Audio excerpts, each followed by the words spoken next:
నమస్తే, welcome to our channel. నేను సౌజన్య.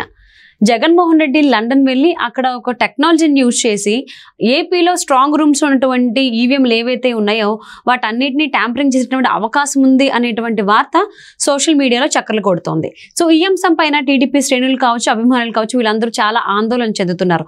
మరి ఇది ఎంతవరకు వాస్తవం? అలా జరిగేటువంటి అవకాశం ఉందా ఏంటి? ఈ అంశానికి సంబంధించి వారి వివరాన్ని, విశ్లేషణని మనతో పంచుకోవడానికి ఈరోజు మనతో పాటు ఉన్నారు సీనియర్ పొలిటికల్ అనలిస్ట్ రాజేష్ అప్పసాన్ గారు ఉన్నారు. వారితో మాట్లాడదాం. నమస్తే అండి. జగన్మోహన్ రెడ్డి ఎలక్షన్స్ అయిపోయిన తర్వాత లండన్ వెళ్ళిపోవడం, అలాగే ఇక్కడ స్ట్రాంగ్ రూమ్స్ దగ్గర కొన్ని చోట్ల అంటే టీడీపీ శ్రేణులు లేకుండా ఓపెన్ చేయడం, కొన్ని సంఘటనలు జరిగాయి. సో మరి ఏం జరిగిందో, ఎవరు ఎక్కడ ఎలా వచ్చిందో తెలియదు. కానీ జగన్మోహన్ రెడ్డి లండన్ వెళ్ళాడు కాబట్టి అక్కడి నుంచి ఒక ఇజ్రాయెల్ టెక్నాలజీని యూజ్ చేసి ట్యాంపరింగ్ చేసేటువంటి అవకాశం ఉంది ఈవీఎంలని అని ఒక వార్త సోషల్ మీడియాలో చక్కర్లు కొడుతోంది. ఈ వార్త కొంతమంది టీడీపీ అభిమానుల్ని, శ్రేణుల్ని కూడా ఆందోళన చెందేలాగా చేస్తుంది అనమాట. సో ఇది ఎంతవరకు వాస్తవం? అలా జరిగేటువంటి అవకాశాలు ఉన్నాయా ఏంటి? ఇక్కడ ఒక అసలు సిసలైన వాస్తవ సమాచారాన్ని ప్రజలకు అందించాల్సిన అవసరం ఉంది. ఎన్నికలు పూర్తయ్యాయి. ప్రజలు ఎవరికి నచ్చిన పార్టీకి వాళ్ళ ఓటు ఈవీఎంలో నిక్షిప్తం చేశారు. ఈవీఎంలు స్ట్రాంగ్ రూముల్లో భద్రంగా ఉన్నాయి.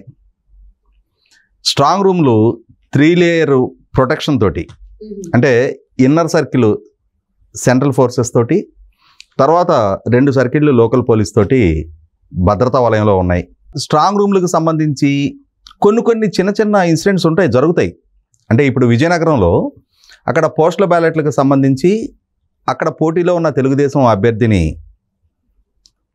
అలాగే ఆదితి గారికి, అలాగే అక్కడ ఎంపీ అభ్యర్థి కలిసేటి అప్పలనాయుడు గారికి, వారిరువురికి ఇన్ఫామ్ చేయకుండా వైసీపీ వారికి మాత్రం ఇన్ఫామ్ చేశారు. వాళ్ళు మాత్రం బూత్లోకి వెళ్ళారు. వాళ్ళ ఆధ్వర్యంలో అక్కడి నుంచి పోస్టల్ బ్యాలెట్ని తరలింపు చేశారు అని చెప్పని ఒక ఆరోపణలు వచ్చినాయి. ఎస్, ఇటువంటి కొన్ని ఐసోలేటెడ్ ఇన్సిడెంట్స్ జరిగాయి. తర్వాత ఈరోజు పేపర్లో వచ్చిన వార్త ప్రకారం గుంటూరులో పోస్టల్ బ్యాలెట్లకు సంబంధించి కొన్ని బాక్సులకి సీలు వేయలేదు, కొన్ని బాక్సులకి తాళాలు కూడా వేయలేదు అని చెప్పని వార్తలు వచ్చినాయి. ఎస్, కొన్ని సందర్భాల్లో ఇటువంటి పర్యవేక్షణ లోపాలు ఉండుంటాయి. అంత మాత్రాన మొత్తం జరిగిపోయిన ఎన్నికలని ఎక్కడో కూర్చొని ఎవరో ట్యాంపర్ చేసేసి ప్రజాభిప్రాయాన్ని ఇంకెవరికి అనుకూలంగా మార్చేస్తారు అనుకుంటే, ఇప్పుడు దేశవ్యాప్తంగా పార్లమెంట్ ఎన్నికలు జరుగుతున్నాయి. ఇవాళ జగన్మోహన్ రెడ్డి గారికి ఉన్న ఈ సమాచారం దేశంలో పోటీ పడుతున్న మిగిలిన రాజకీయ పక్షాలకు ఉండదా? ఇవాళ ప్రధానమంత్రి హోదాలో నరేంద్ర మోడీ గారు దేశవ్యాప్తంగా ఆయన ప్రచారం చేసుకుంటూ ఉన్నారు. మండు టెండర్లో 75 సంవత్సరాల వయసులో చెమట చిందించి కన్యాకుమారి నుంచి కాశ్మీర్ దాకా భారతీయ జనతా పార్టీ తరఫున ప్రచారం చేసుకుంటున్నారు ఆయన. నిజంగానే ఇజ్రాయెల్కి సంబంధించి యూకేలో ఒక టెక్నాలజీ అవైలబుల్ ఉందనుకుందాం మనం. ఇంత కష్టపడే అవసరం ఆయనకేముంది? ఇవాళ 10 సంవత్సరాలుగా వాళ్ళ అధికారంలో ఉన్నారు. వ్యవస్థలు మొత్తం వాళ్ళ చేతిలో ఉన్నాయి. మనకి ఈ మధ్య వచ్చిన ఎన్నికల బాండ్లు సమాచారం ప్రకారం చూసుకున్నా కూడా దేశంలోకెల్లా richest party Bharatiya Janata party.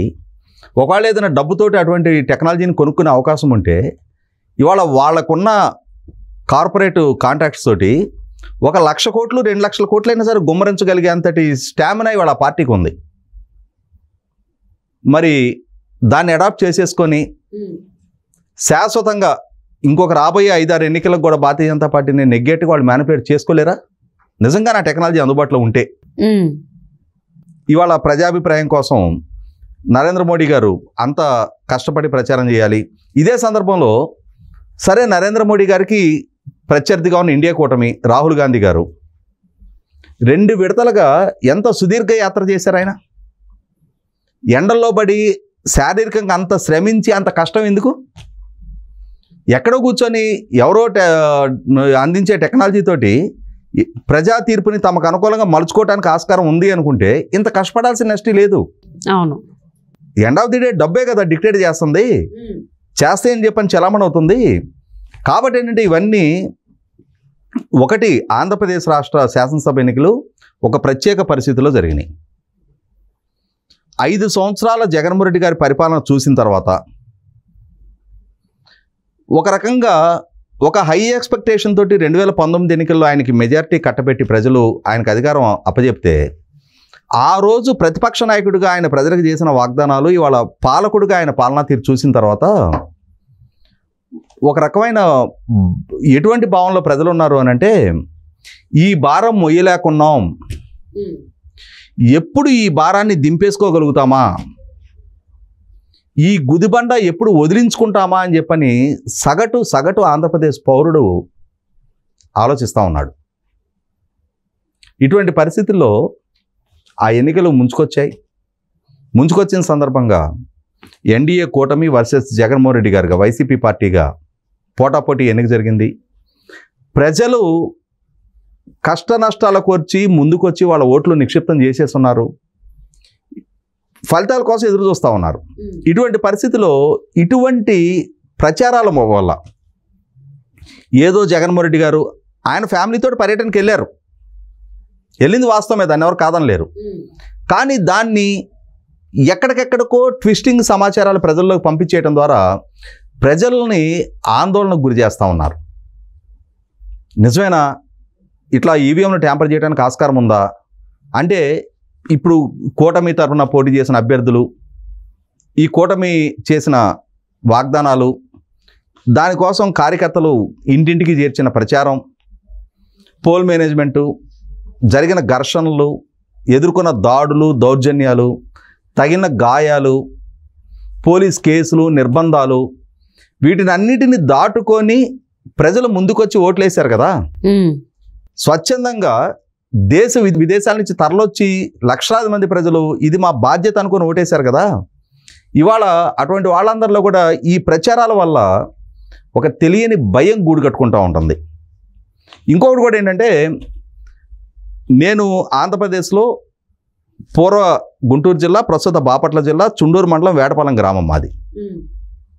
మా గ్రామంలో ఒకప్పుడు ఏదైనా ఒక ఫంక్షన్ జరిగితే 1000 మందికి వంట చేయాల్సి వచ్చేది, ఊరందరికి భోజనాలు పెట్టాలి అని అంటే. ఇవాళ 350-400 మందికి వండితే మిగిలిపోతుంది. అంటే యంగ్స్టర్స్ ఎవరు గ్రామాల్లో లేరు, సీనియర్ సిటిజన్సే మిగిలి ఉన్నారు. ఇటువంటి వాళ్ళు, ఆ సీనియర్ సిటిజన్స్ ఒంటరితనంతో, అనారోగ్యంతో, ఒకళ్ళకొకళ్ళు ఆ ముసలాళ్లే తోడు, వాళ్ళకి ఇటువంటి వార్తలు ఎంత ఆందోళన కలిగిస్తూ ఉంటున్నాయి. ఒక రకంగా వాళ్ళు చాలామంది క్రానికల్ డిసీజెస్తో ఉంటారు, లాంగ్ స్టాండింగ్ షుగరు, బీపీలు, హార్ట్ ఇష్యూసు, ఆర్థోపెడిక్ ఇష్యూసు, ఏదో గాజు బొమ్మలాగా ఉన్నారు నిలబడి. అటువంటి వాళ్ళని ఇటువంటి తాత్కాలిక మైలేజ్ కోసం అని చెప్పని ఈ ప్రచారాలు చేయటం ద్వారా అనవసరపు ఆందోళనకు గురి చేస్తూ ఉన్నారు. ఒకటి వాస్తవం, ప్రజలు కూటమిని నెగ్గించుకోవాలని ఒక కంకణబద్దులయ్యి లక్షలాదిగా తరలొచ్చి ఓట్లేశారు. ప్రజాస్పందన కూటమికి అనుకూలంగా ఉంది. సర్వే ఫలితాలన్నీ అవే తేటతలం చేస్తూ ఉన్నాయి. వైసీపీ పార్టీ శ్రేణులకు తెలుసు, జగన్మోహన్ రెడ్డి గారికి కూడా తెలుసు ఆ సంగతి. కానీ ఆయన ఏంటి, పార్టీ అధ్యక్షుడు, రాష్ట్ర ముఖ్యమంత్రి, లెక్కింపుకు ముందే మనకు ప్రతికూల ఫలితాలు రాబోతున్నాయి అని చెప్పిన సంకేతం ఆయన ఇచ్చేస్తే రేపు కౌంటింగ్కి ఆయన పార్టీకి ఏజెంట్లు ఉంటారా? ఇప్పుడు తన శ్రేణుల్లో మనోధైర్యం కోల్పోకూడదు కదా, కాపాడుకోవాల్సిన బాధ్యత ఆయనదే కదా, నాయకుడు ఆయన కదా. ఖచ్చితంగా మనమే నెగ్గుతున్నాం అని చెప్పాలి. ఇప్పుడు లెక్కింపు రోజు గమనించుకుంటే ప్యానల్లో కూర్చొని ఉంటారు పార్టీల ప్రతినిధులు. ఫస్ట్ రౌండ్ పూర్తవుద్ది, ఫస్ట్ రౌండ్లో పలానా పార్టీకి ఆధిక్యత అని చెప్పని వస్తూ ఉంటుంది. రెండో రౌండ్ కూడా పూర్తవుద్ది, మూడో రౌండ్ కూడా పూర్తవుద్ది, పలానా పార్టీకి ఆధిక్యత అని చెప్పని స్పష్టమవుతూ ఉంటుంది. కానీ ఈ రెండో పార్టీ ప్రతినిధి, అరే ఇంకా రౌండ్లు ఉన్నాయి కదా, మాకు సంబంధించిన ఊళ్ళు రావాల్సి ఉన్నాయి, ఆశాభావంతో ఉంటారు. ఒక స్టేజ్ వరకు ఇంకిక్కడ ప్యాచప్ అవడానికి ఆస్కారం లేదని చెప్పని నిర్ణయం అయిపోయే వరకు ఇంకా ఈ మెజార్టీని మనం తగ్గించలేము అని చెప్పి నిర్ధారణకు వచ్చేసే వరకు ఇదే ఆశాభావంతో కంటిన్యూ అవుతారు. లేకుంటే డెమోక్రసీలో రెండు పార్టీల మధ్య పోటీ ఎట్లా నడుస్తుంది? ఆ పోటీ వాతావరణం ఉంటుంది.